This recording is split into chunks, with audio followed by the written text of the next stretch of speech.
The reason why most practitioners do not order a fasting insulin is because there's no medication to prescribe for high insulin, only for high glucose. So they wait until the glucose changes. Now, you and I have been speaking the same language when it comes to metabolic health, and I think our listeners are going to hear that loud and clear today. Now, we agree that weight gain isn't really the root of the problem, but a symptom of deeper dysfunction. So let's break this down together for our listeners. What's your technique for helping people move past the old calories in, calories out mindset? And when you start with that, give me the capsule summary of why calories in, calories out is really meaningless in this discussion. The bottom line is that the premise is flawed. When we view the body in the way that the calories in versus calories out crowd views it, their premise is that we need you to lose weight so you could be healthy. And the body doesn't work that way. We don't lose weight to get healthy. We get healthy to lose weight. And the truth is, nobody actually has a weight problem. It is a weight symptom. So calories is just another way to treat the symptom. It's a distraction from what really matters, which is hormones, inflammation, and metabolism. And so many people go down that route. As you know, Dr. Gundry, they're just chasing calories. And the problem with it is that it works for the most part in the beginning. You're going to lose some weight because obviously less energy is coming in. However, you can't out-trick your metabolism. Your metabolism will slow down to match the energy coming in, and you can only cut so much. There has to be a better way. There is a better way. And the better way is to focus on hormones and inflammation and detach from focusing on calories. Because when you get healthy, the side effect, the benefit, is the weight comes off. And that's what I learned, and that's exactly what you've taught for so many years. Well, in my clinic, I see patients who feel hungry all the time. They crash without constant snacking. And, they really struggle to lose weight. And they're what you describe as classic sugar burners. Now, you've been through that yourself. I have too. So what are the first steps you recommend to help somebody break free from this, constant sugar dependent cycle? That is the first step. Take them from burning sugar to burning fat. And there's really nothing wrong with using sugar and glucose as a fuel source, unless you're only using sugar and glucose as a fuel source. And unfortunately, about 93% of Americans are stuck burning sugar. And what's really interesting, when I was writing Metabolic Freedom, I was looking at a lot of studies with insulin resistance, diabetes. And of course, once you are diagnosed with diabetes, it opens up a whole world of other conditions like heart disease and cancer. But with insulin resistance, I found a study called the Whitehall 2 study that showed the average person could have full-blown insulin resistance for on average 6 to 14 years without their blood sugars showing any changes. That includes their A1C, because their body is producing so much insulin to clear the excess glucose until the message is not received anymore. You're going deaf to the screams of insulin. Most practitioners don't even order a fasting insulin blood test. It's one of the most important tests to understand, hey, are you burning sugar or burning fat? So that test, I make the point that you got to get that test done. You want to make sure you have sensitive levels of insulin. And when you get back that report on your fasting insulin, that reference range will show 3 to 25. Anything over 7, in my opinion, is considered insulin resistant. So it might not be flagged as a problem if it's at 12 or 18, but that means you are burning sugar. And some quick signs that you'll pay attention to if you're a sugar burner: extra weight, obviously, crashing after eating a meal, skin tags, brown patches. These are signs to pay attention to that you're burning sugar, not fat. In my clinic, I have third-year family practice residents come into my clinic for a month. And so these are guys and ladies who are about to go out into practice, and none of them have ever been told about insulin resistance. None of them have ever heard of ordering a fasting insulin level. None of them have ever looked at insulin resistant markers like HOMA-IR, for instance. None of them. And you're absolutely right. We see all the time people who have normal, quote unquote, hemoglobin A1Cs, normal or little elevated fasting blood sugars, glucose. And yet, underneath all this, they all have elevated insulin levels and elevated insulin resistance. Labs have not caught up with this. For instance, the Cleveland Clinic, Cleveland Heart Lab, still says that a normal fasting insulin level is up to 26. And it's like, no, it's not. Well, it might be in Ohio and Cleveland, and I would agree, but that's not normal. That's what they think is going on. And you brought up a very interesting thing, which is worth mentioning. As a heart surgeon, many of my patients that I operated on for coronary artery disease had skin tags. And for those who are listening, these are these quote unquote benign growths that happen sometimes on your neck, in your armpits, down in your groin. And a great number of my patients had these, benign skin tags. And you go to your dermatologist and they burn them off. Well, I had a bunch of these benign skin tags when I was a big fat guy. And I'm going, yeah, that's interesting. All these people I'm operating on have these skin tags. And isn't that interesting? Well, when I started my journey, one of the first things that happened is that these skin tags dried up and fell off. And I'm going, what the heck is that all about? Well, I literally had stopped feeding the growth of these quote benign skin tags. So anyone listening today, if you got skin tags, Ben's right. These are signs of you've got insulin that's elevated. And insulin, more than anything else, is a growth hormone. And the more we realize that as we get older, there is nothing in us that we want to grow, that's a great sign that you've got an issue. Basically, I use the example of the original Jaws movie trailer where this young lady's swimming on the top of the ocean, and it's a beautiful day, and unbeknownst to her, a giant great white shark is coming up to eat her. You're right, most Americans, there is a great white shark of insulin that's literally eating us. So good for you for pointing those things out. Yeah, that's a really great analogy. And that is the case, unfortunately. And I think the reason why most practitioners do not order a fasting insulin is because there's no medication to prescribe for high insulin, only for high glucose. So they wait until the glucose changes. But you don't want to wait that long. It could be 6 to 14 years, and then automatically you're pre-diabetic, or maybe you wait too long and you're full-on diabetic. And what's interesting about the diabetes piece, in the US, we spend $4.6 trillion on healthcare every year, which would be the fourth largest GDP in the world if that was a GDP. Yet we're sicker than ever before, and pharmaceutical companies are richer than ever before. And you would think we should rank top 10, top 20 in health in the US. No, we're like around 37. But 1 out of every $4 spent on healthcare spent on diabetes, primarily type 2, which you and I both know, Dr. Gundry, is 100% preventable and also 100% reversible. And once you're diagnosed with diabetes, it significantly increases your risk of other diseases. As a matter of fact, it's actually pretty rare to die from diabetes. People are dying with diabetes, but it's leading to the complications, the cancer, the heart attacks, the strokes. It opens up a scary future for you if you're diagnosed with diabetes. And one other thing, this just actually came up recently. I'm a big believer that dark spots or liver spots or sunspots are, like you say, another really good way of looking at not only insulin resistance, but also how we're handling the sugars and the proteins that we eat. And I was out with some friends and happened to notice that this woman, who's quote unquote very healthy on the surface, had a lot of dark spots on her hands. And I just happened to mention it because, at least in my practice and in personally myself, I used to have some pretty good dark spots on my hands. And, I don't have them anymore. And I was just remarking that she happened to have them, and my wife got rather upset with me. And she said, what'd you tell her that for? We're all vain. And I said, well, I mentioned it because this is actually a very good signal that you may be healthy as a horse in your mind. You may be exercising. You may have, guns from lifting weights.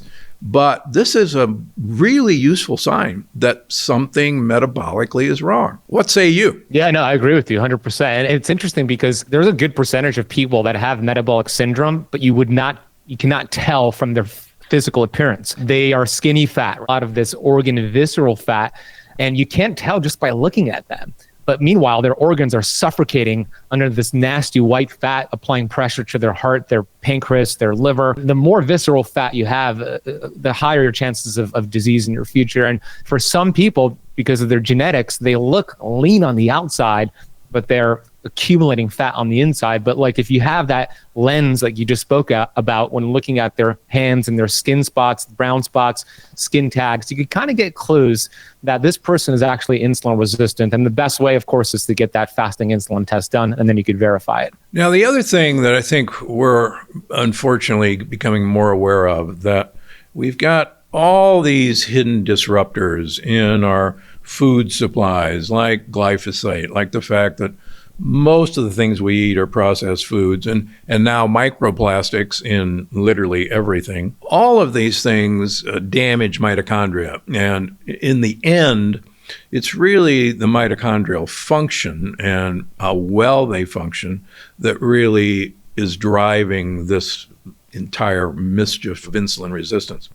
So if somebody wanted to take action today, they're listening to this and they're going, oh my gosh, I've got a few skin tags and I've got some dark spots. What's the first toxin or ingredient you tell them to cut out of their diet? That's a tough one because to your point, there's so many I could list. I'm going to make the case, and I know we're going to talk more about this later, maybe we could get into it now, but I'm going to make the case that it's the rancid fats, processed fats, okay? Over glyphosate, over processed sugar, even though I think those are really bad for you. And here's why I say that. The processed fats, of course, are these processed seed oils, and not all seed oils are bad for you. We could get into that. I know you want to, but the processed variety, and it's estimated that around 80% of our entire food supply in the US contain these processed seed oils. And the reason why I believe they're the number one thing I would remove is because of how long they stay inside of your body. There's a study that measured the linoleic acid levels in our blood and in our cells, and it showed that the half-life of these bad fats are approximately 680 days. 2 years. And it takes about 6 years for the body to remove 95% of them. So when we consume them, within hours, they end up into our cell membranes, and to your point, our mitochondrial membranes, and we don't get rid of them in days or weeks or months. We get rid of them after years. Compare that to sugar.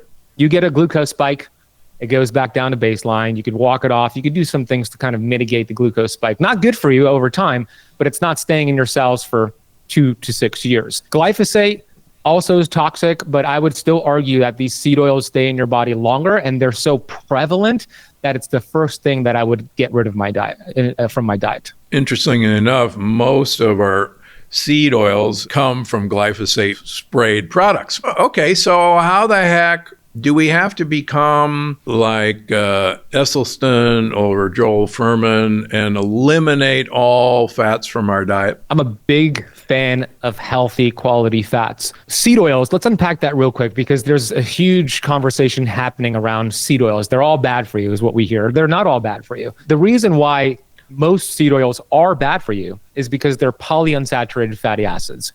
The word poly, of course, means many. So these seed oils contain many double bonds, making them really unstable, especially when they're exposed to pressure, heat, oxygen. When they're processed, that's exactly what they're exposed to, pressure, heat, oxygen, which makes them rancid in the bottle before you even purchase it and heat it up even more. So when you consume these fats that are unstable and oxidized, it's a big problem. But when you consume cold pressed organic seed oils and you're not heating them up, they're actually really healthy for your cells. They're actually healthy for cell membrane integrity and function.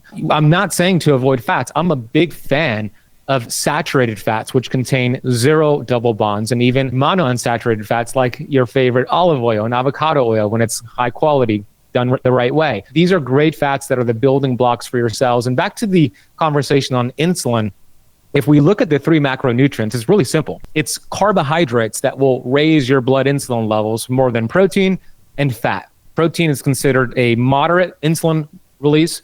Fat, very, very minimal. Pretty much nothing is happening there. So I think we should consume more fat, less carbohydrates, but the right types of fats. That is the point. Okay, so that kind of is a good segue into ketones and ketosis and fasting and how that can promote metabolic flexibility. Now, most people still think of ketones as a super fuel.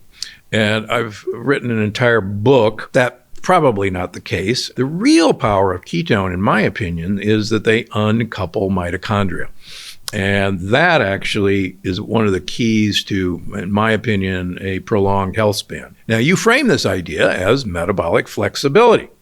So how do you explain that to someone who's new to keto or thinks they should constantly be in ketosis because that's the super fuel of all time? Yeah, you did a really great job with unlocking the keto code. There's nothing new about keto. It's just nuanced or new to some people. This keto is a metabolic process.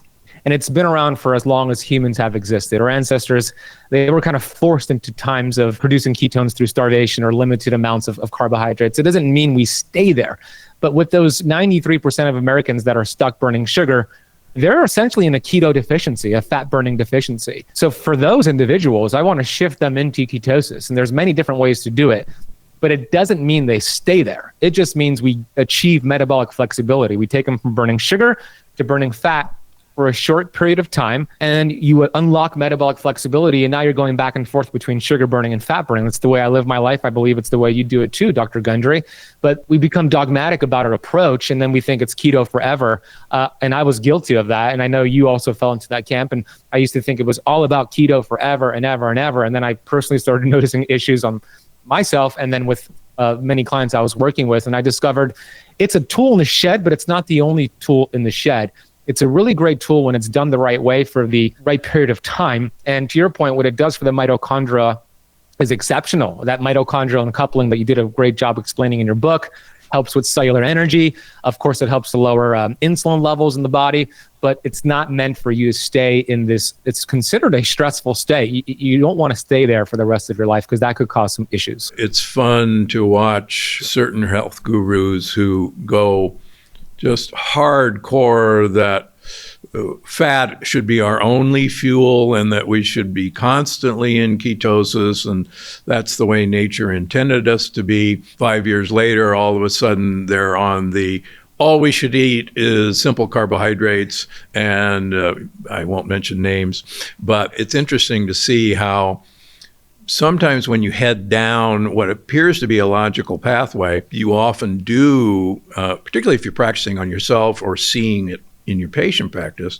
there's some detriment to this. It does catch up with you. That's right. I always tell my keto fanatic patients, I say, so let's suppose you really believe in this ketosis and you and your tribe just killed a buffalo. Are you going to say, oh, geez, I'm going to limit myself to only 4 ounces of this buffalo because I got to stay in ketosis? I said, really? Are you really going to do that? Do you think your ancestors really said, oh, my gosh, I just really shouldn't eat any more of that buffalo today? Honestly, no. You're absolutely right. Yeah, they sometimes came across like honey and blueberries and they ate it. Yeah. They wanted to survive. They wanted to thrive. They didn't say, I'm doing keto. I'm not going to eat that. So yeah, to your point, it's about metabolic flexibility. And that's what I talk about in Metabolic Freedom. I strategically place these, what I call feast days, where you increase your carbohydrate intake. But here's the caveat. It's healthy whole food carbs that you increase on these feast days to intentionally get yourself out of ketosis, out of fat burning. But on that day, it's a low fat day. I think the problem is that when people increase carbs, sometimes they also keep fat high. That's a problem. That's a standard American diet. You don't want to keep fat high on a high carb day. It's a low fat day when you have a high carb day. There's a young man out of Phoenix, Arizona, who wrote a couple of books. You may be aware of it, the Carb Night Solution. No, I'm not. You ever heard of it? No. The premise was exactly what you were talking about. He was a real kind of low carb keto fanatic. And one day, I guess he just couldn't help himself anymore. And he had 5 cookies and chocolate cake and maybe 2 bowls of ice cream. And he said, oh my gosh, I've done it. I'm dead. And he woke up, I guess, the next morning and he was 2 pounds less. And he said, what the heck? And so he actually wrote several books. The most famous is The Carb Night Solution. And it's exactly what you're talking about.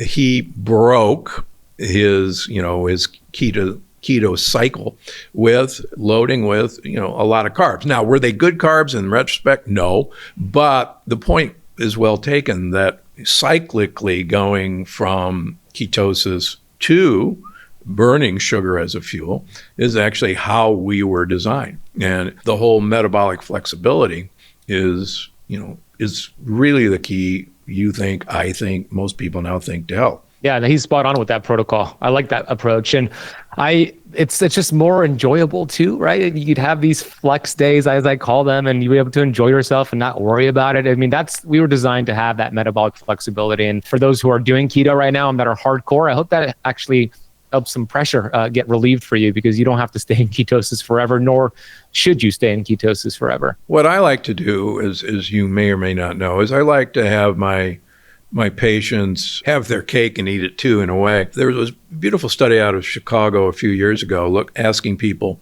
to do a intermittent fasting window of about 6 to 8 hours during the week, and then take the weekends off. And they found that the compliance was so much better with taking the weekend off rather than just, every day I can only eat in a 6-hour window. You got to take a break. And the nice thing about it was they found that there was no detriment to the benefit in terms of metabolic flexibility. Getting back to your point, in fact, probably if we were to design the study right, you might see a benefit from doing that. If nothing else, it really helps compliance. So that's what I do in my practice. I say, look, bear with me during the week, but relax on the weekends. And that's kind of how we break it up. It makes sense to me, because if it's a Wednesday night and they have an opportunity to eat cake, they're going to think, well, I could eat it on Saturday. I know that there's going to be in a couple days an opportunity to eat it, so I'm going to stay the course. So it makes sense to me that it's going to increase compliance. I like that approach. Maybe we should bring up the famous 5-2 diet, where you eat normally 5 days a week, and then 2 days a week, you really restrict your calories down to maybe 500-600 calories. I like that, but what I do is we'll do the 5-2 diet, but what I do is I have the fasting day on Monday, because you're just coming off a weekend. And then my next fasting day is on Thursday, because you're heading into a weekend. So the fast days are Monday and Thursday, and then you eat normally Tuesday and Wednesday, and then you eat normally Friday, Saturday, and Sunday. And that combo has worked really well for my patients who want to do that. So that's just another way of doing the same thing. I love that approach. I think part of the benefit here, Dr. Gundry, is when you're making these dietary changes and shifts, it creates adaptation in the body. Every great personal trainer understands the benefits of changing the routine, right? You go from high reps to low weight, back different exercises, and it forces the body to adapt, prevents plateaus. This is a very similar concept. You have feast days, which you're not fasting.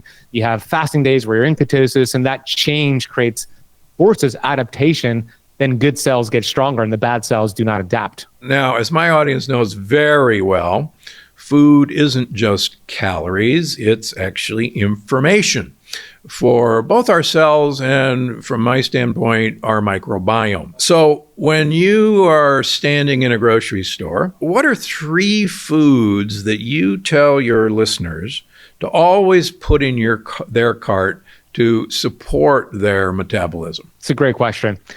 The first one is going to be grass-fed and grass-finished red meat. I personally feel incredible when a good percentage of my diet comes from grass-fed, grass-finished red meat. So that could be steak, it could be burgers. We know it's loaded with minerals, it's loaded with available iron. When you buy it from the right source, from cows that are grazing on grass, not grains, they're not loaded with antibiotics. It's very healthy for you. The protein quality is very satiating. It helps you build lean muscle mass. It tastes delicious. So you want to cook it ideally with a lot of redness. So medium or rare versus well done. So number 1 would be grass-fed and grass-finished red meat. Number 2 would be organic pastured eggs. I know there's a percentage of people that have an allergy or sensitivity to eggs, but for me, I do really well with pastured eggs, especially when it comes from a good source. The yolk, we know, is loaded with so many qualities: lutein, zeaxanthin, high quality omega-3 fats, also some EPA in there as well. So I love eggs, especially when you're not overcooking them in seed oils. Maybe you cook them in like grass-fed butter or beef tallow. So eggs with the yolk. The third one Technically, I don't get this at the grocery store because you cannot find the high quality there. And I think you know what I'm talking about, but it's going to be olive oil, your favorite. I don't buy at the grocery store because it's hard to find good quality at the grocery store. As you know, that's why you produce your own. So a high quality olive oil is, as you know, I'm preaching to the choir here. It's so incredible for your body. It's anti-inflammatory. It's packed with oleocanthols, which is amazing for the brain. I love the taste of it, and I want to make sure it burns my throat. It makes my tongue fuzzy. It's like peppery. I don't use it to cook with. I use it sometimes in my coffee. I use it for salad dressings and dips. And heck, sometimes I'll just take a shot of it when I'm feeling like I want some olive oil. So those are the top 3 right there. Applaud all of that with one exception. Okay. And I grew up in Omaha, Nebraska, so, forgive me, the beef state. So there is a really mischievous sugar molecule in beef, lamb, pork, and cow's milk called Nu5GC. And you and I and fish and chicken have a different molecule called Nu5AC. And Nu5GC is a major antigenic substance to us. When we eat Nu5GC, we make antibodies to it. It's incorporated in our gut wall, in our blood vessel wall, in our blood-brain barrier, in our joints, and we attack that. Now, the good news, if you ferment any of these products, the bacteria fermentation eats all the Nu5GC. So one of the things that shouldn't have been surprising to me, but when you look at these super old people in a lot of the blue zones, one of the things that's really remarkable about most of these blue zones is they eat fermented goat and sheep cheeses and yogurts, number one. And they eat a large amount of fermented meats in the form of sausages or hams. For instance, prosciutto has no Nu5GC. A true fermented sausage has no Nu5GC. And I'm going to do a shameless plug for a good friend who I have no investment in, Chef Jimmy Schmidt, who's won 3 James Beard Awards. He has a company called JR Ranch Foods, and he ferments his grass-fed beef, hamburger, hot dogs, brisket, and there's no Nu5GC in them. And it's absolutely delicious. So that's the proviso I'm going to give you. And then it's one of the great health foods. How's that? I like that. Yeah. I'm going to check out that ranch. JR Ranch Foods. JR Ranch Foods. Okay, cool. .com. Thanks for putting that on my radar. That's interesting. Yeah. And I've been warning people about whole grains and oatmeal for years. They're marketed as health foods, but my goodness, they do so much more harm than good. And you echo this in your book. So how do you go about changing such a ingrained, no pun intended, mindset? It's so interesting because when I speak with my clients and I ask them to, give me a list of the foods you're eating, or I want to know if they're eating a lot of sugar, and they usually say, I don't eat any sugar, Ben. And then they list the grains, they list the oatmeal, and what they don't get is that turns into sugar inside of the body. It might not happen as rapidly as table sugar, but it will happen over time. Oatmeal in particular is an interesting one, especially I used to be inside of that fitness space. I used to own a CrossFit gym in Miami, and everybody's eating oatmeal, right? Oatmeal is not a health food. I know you teach this all the time. It's really not. Most oatmeal has glyphosate. It's one of the highest sprayed crops in the world. And when you eat oatmeal, it also has a lot of anti-nutrients, and it turns into sugar in your body.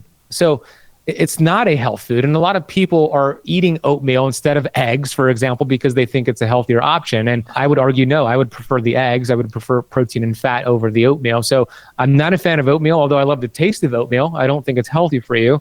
Same thing goes for grains and whole wheat bread, for example, in the US. We know the wheat in the United States is very different than the wheat in Europe. And it's this dwarf wheat, this hybridized wheat that's also been highly sprayed with glyphosate, which is mitochondrial poison. It damages the gut wall. It creates a lot of issues. And so I stay away from wheat bread. Wheat bread also spikes your blood sugar. It can even spike your blood sugar as high as a Snickers bar or a can of soda. So people think they're doing something right, opting in for wheat bread. Instead, we want protein and fat. We want some fiber. We want some low glycemic carbohydrates, not necessarily oatmeal and wheat bread.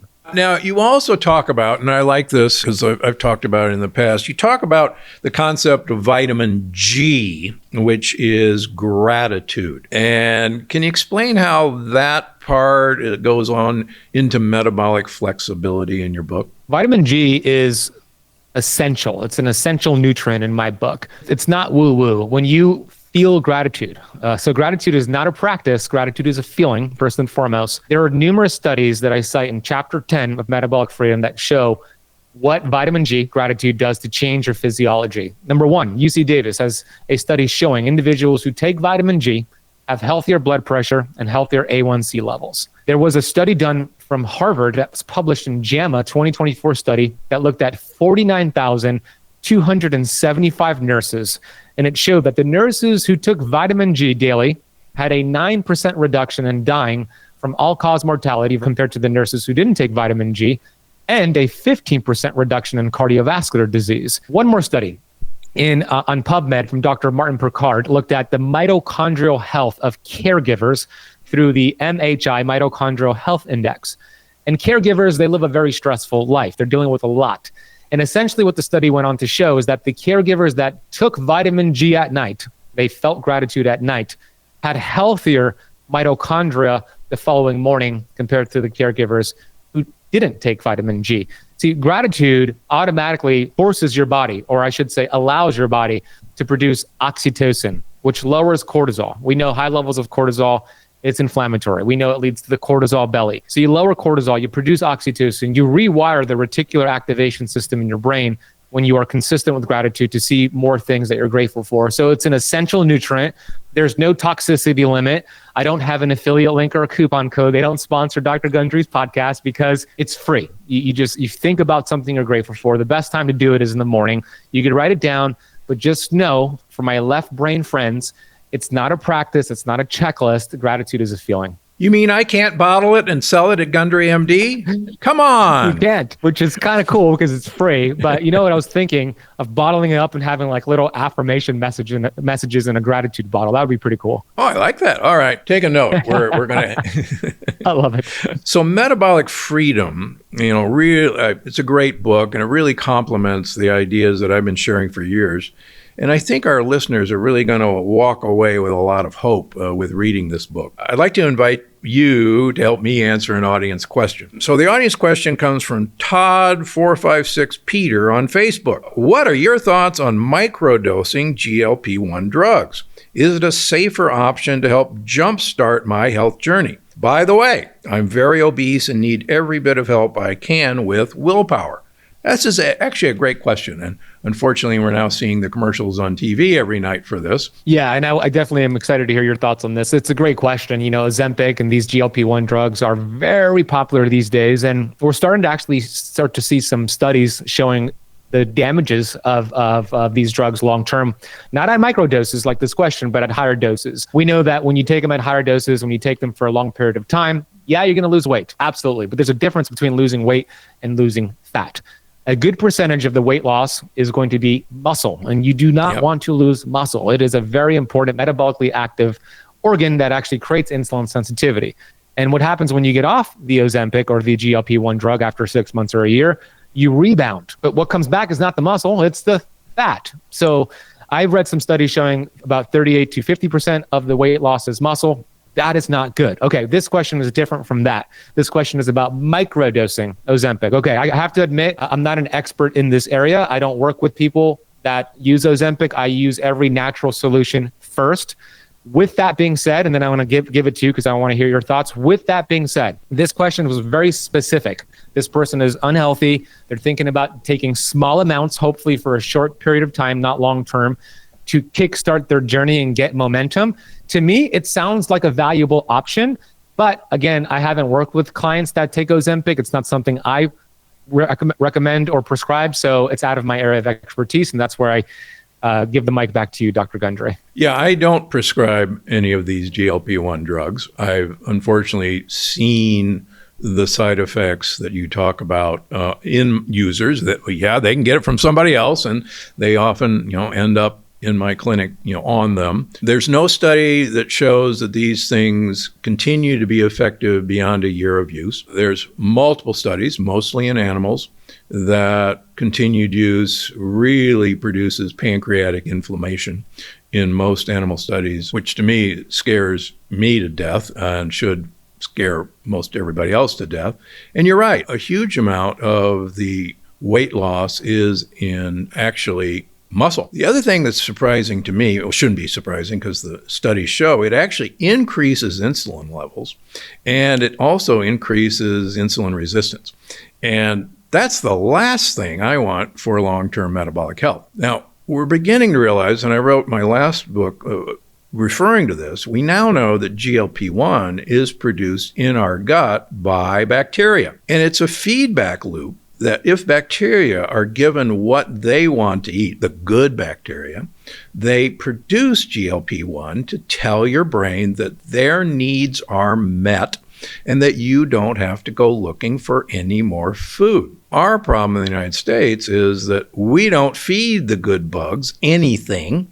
They're starving to death. So the last thing they would produce is GLP-1 because they want you to eat more food because they swear that the next bite is finally going to have the stuff they need.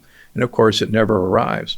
So in someone who wants a microdose of GLP-1, what I try to do is give those bacteria that produce GLP-1 what they want to eat. And at least in my practice, once we do that, the effects are remarkable without the expense of these drugs. So yeah, I find if I can put the right bugs in, give them what they want to eat by telling my patients to eat soluble fiber and fermented foods, that combination, that'll kickstart GLP-1 production. But it's a great question. And you and I have both been there. We thought we were doing everything right.